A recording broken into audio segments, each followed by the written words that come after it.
मेरे प्यारे बच्चों, गुड मॉर्निंग। आप सब आजकल क्या कर रहे हो? घर में पढ़ाई कर रहे हो कि नहीं?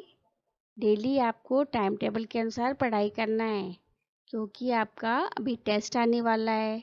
उसके बाद हाफ ईयरली एग्ज़ाम आएगा, तो साथ साथ खेला भी करो, पढ़ाई भी किया करो। मम्मी पापा की बात भी मानना है आपको, ठीक है? और अच्छे से खाना खाना है, अपने आप को स्ट्रॉन्ग बनाना है, ठीक है? बेटा, आज हम पढ़ेंगे शिवाजी पार्ट 7, पेज नंबर 45 निकालिए बच्चों। Page number 45। शिवाजी के बारे में आपने सब सुना है ना? तो आज हम शिवाजी के बारे में पढ़ेंगे, ठीक है? इसमें एक नाटक के जैसे दिया हुआ है। घर में आप एक जन शिवाजी बन जाना और एक जन मोरोपंत, और दोनों जन नाटक करना। एक जन शिवाजी का डायलॉग बोलेगा, एक जन मोरोपंत का बनेगा, एक जन सोनदेव का नाटक करना। तो बहुत मजा आएगा ये चैप्टर पढ़ने में, ठीक है? चलिए शुरू करते हैं शिवाजी के बारे में। शिवाजी कौन थे? हिंदू राजा थे, ठीक है? शुरू करें। शिवाजी क्या बोलते हैं, सुनो। आओ पेशवा बैठो, कहो क्या समाचार लाए हो। मोरोपंत प्रणाम करके बैठ जाता है। श्रीमद, बहुत ही शुभ समाचार है। शिवाजी बहुत खुश होते हैं, बोलते हैं तो क्या आवाजी सोनदेव ने जीत का परम लहरा दिया? मोरोपंत, जी सरकार, आवाजी सोनदेव ने कल्याण प्रांत को जीत लिया है। शिवाजी, यह तो बहुत ही शुभ समाचार है। मुझे सोनदेव जैसे वीर सेनापति से यही आशा थी। सोनदेव, प्रणाम श्रीमंत। शिवाजी, आओ सोनदेव, कल्याण विजय पर बहुत बहुत बधाई हो। सोनदेव, आपको भी बहुत बहुत बधाई हो सरकार। यह आपका ही प्रताप है कि हम कल्याण पर विजय पाने में सफल हो रहे। शिवाजी, युद्ध भूमि में हमारी सेना ने क्या कौशल दिखाया? सोनदेव, श्रीमंत, हमारी सेना में एक से बढ़कर एक वीर है। युद्ध भूमि में सभी का योगदान सराहनीय है। अधिपति, घुड़सवार, हवलदार, नायक, सूबेदार, 1 हजारी, पैदल सैनिक, इन सब की जितनी प्रशंसा की जाए कम है। शत्रु सैनिक हमारी सेना के समक्ष कुछ दिन भी नहीं टिक पाए। कुछ सैनिक वीरगति को प्राप्त हुए, कुछ हताहत तो कुछ भाग खड़े हुए, जिसके कारण हम कल्याण पर विजय पाने में सफल रहे। हम कल्याण का सारा खजाना लूट लाए, चांदी, सोना, हीरा, जवाहरात और बहुत कुछ। देखो, शिवाजी और मोरोपंत बात कर रहे हैं कि शिवाजी बोल रहे हैं, पेशवा कैसे हो, क्या समाचार लाए हो? तो बोल रहे हैं सोमदेव कि हमने तो कल्याण को जीत लिया। महाराष्ट्र में एक जगह है कल्याण, उसको शिवाजी ने जीत लिया। उनके सैनिकों ने उसमें कब्जा कर लिया। शिवाजी को वो प्रणाम करते हैं। सोमदेव, शिवाजी बहुत खुश होते हैं, बोलते बहुत बहुत बधाई, तुमने से कल्याण को जीत लिया। तो सोमदेव बोलते, महाराज ये तो आपकी कृपा है। सोमदेव कहते, नहीं नहीं, ये तुम्हारा है, हमारे सैनिकों का बड़प्पन है कि उन्होंने हम इस पे विजय प्राप्त की। पाठ 7 शिवाजी का हम दूसरा पेज पढ़ेंगे बच्चों। पेज नंबर 46 निकालिए। हाँ, पेज नंबर 46 निकाल लिया आपने? अब शुरू करते हैं। शिवाजी देखो क्या बोलते हैं। शिवाजी, इसे लूट कहना उचित न होगा।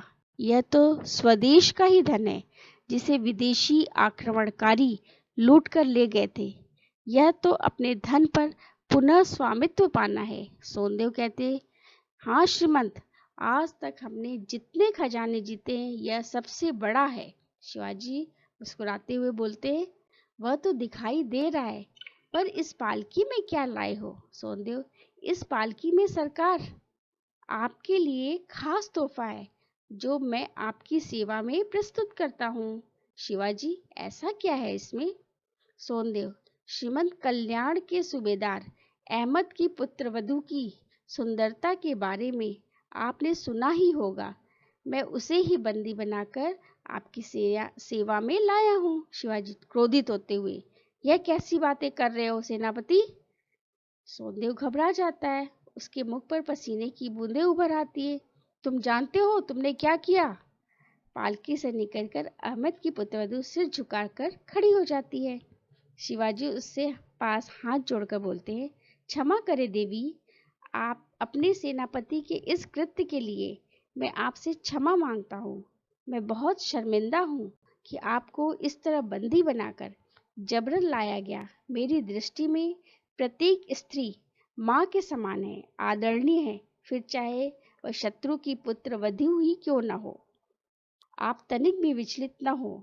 मैं आपको आपके घर सकुशल पहुंचाने का प्रबंध करता हूँ। सोनदेव, क्षमा करें श्रीमंत, बहुत बड़ी भूल हो गई। शिवाजी, भूल तो तुम इसे भूल कहते हो, पाप किया है, घोर पाप। तुमने शिवाजी के नाम पर कलंक लगा दिया, तुमने मातृशक्ति का अपमान किया है। सोनदेव, क्षमा करें श्रीमंत, क्षमा। शिवाजी, तुमने यह कैसे सोच लिया कि मैं किसी नारी का अपमान करूंगा, उसे बुरी दृष्टि से देखूंगा? क्या तुमने आज तक मुझे ऐसा घृणित कार्य करते हुए देखा है? सोनदेव, क्षमा करें श्रीमंत, क्षमा। शिवाजी, नहीं सोनदेव, आज तुमने हमारा सिर शर्म से झुका दिया है। क्या हम नारी की इज्जत लूटने वालों में से हैं?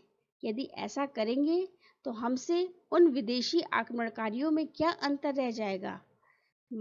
मरोपरांत जिस राज्य में यह घोषणा करवा दीजिए कि हमारे राज्य में किसी भी नारी का अपमान किया तो उसका सिर कटवा दिया जाएगा। सोनदेव, क्षमा करें श्रीमंत, क्षमा। नहीं सोनदेव, मैं तुम्हें क्षमा नहीं कर सकता। तुम्हें इस देवी से ही क्षमा मांगनी होगी। यदि ये तुम्हें क्षमा कर देगी तो ही तुम क्षमा पात्र बन पाओगे। मेरी ओर से तुम्हें क्षमा तब मिलेगी जब तुम इसे सकुशल इसके घर छोड़कर आ जाओगे। सोनदेव पुत्र वधू के सामने हाथ जोड़कर बोलते, क्षमा करे देवी, मुझसे घोर पाप हो गया है। पुत्र वधू क्षमा के भाव में उनके साथ सुरक्षा को आश्वस्त होते हुए सोनदेव शिवाजी की ओर देखकर, श्रीमंत, देवी को उसके घर छोड़कर आने की अनुमति दे। पुत्रवधू, धन्य है ऐसी माँ जिसने ऐसे लाल को जन्म दिया। छत्रपति शिवाजी की जय। सभी छत्रपति शिवाजी की जय। सभी सैनिक छत्रपति शिवाजी की जय बोलने लग जाते हैं। तो देखा बच्चों आपने, हमें कभी भी किसी लड़की, किसी नारी, किसी स्त्री का अपमान नहीं करना चाहिए। ये हमारे हिंदू धर्म के संस्कार हैं कि सभी स्त्रियों, सभी लड़कियों, सभी की इज्जत करनी चाहिए, चाहे वो हमारा शत्रु ही क्यों ना हो। तो देखा आपने कि वो सोनदेव जब बहुत सारा सामान लेके आते हैं तो बोलते हैं सोना चांदी, तो शिवाजी खुश हो जाते हैं। पर जैसे ही वो बोलते हैं कि मैंने किसी की पुत्रवधू को लाए तो शिवाजी बहुत गुस्सा हो जाते हैं, बोलते हैं नहीं, ये गलत बात है, मैं ऐसा काम नहीं कर सकता, तुम इस पुत्रवधू को छोड़ के आओ तभी मैं तुमको माफ करूंगा। सोनदेव बहुत बार क्षमा मांगते हैं पर शिवाजी बोलते हैं जब तक ये पुत्रवधू तुम्हें क्षमा नहीं कर देती तुम्हें क्षमा नहीं मिलेगी। पुत्रवधू बहुत खुश होती है कि ऐसे हमारे देश में ऐसे राजा भी है जिन्होंने इतनी इज्जत दी स्त्री को। तो वो बोलती है कि हमारी तरफ से क्षमा, और वो बहुत खुश होती है और बोलती है मुझे मेरे राज्य में छोड़ के आओ। आपको समझ आया बेटा? सभी को पढ़ना है और जो वर्ड कठिन लगे उसको अंडरलाइन करना है। इसके बाद मैं आपको इसका एक्सरसाइज करवाऊंगी। ठीक है, बाय बाय बच्चों।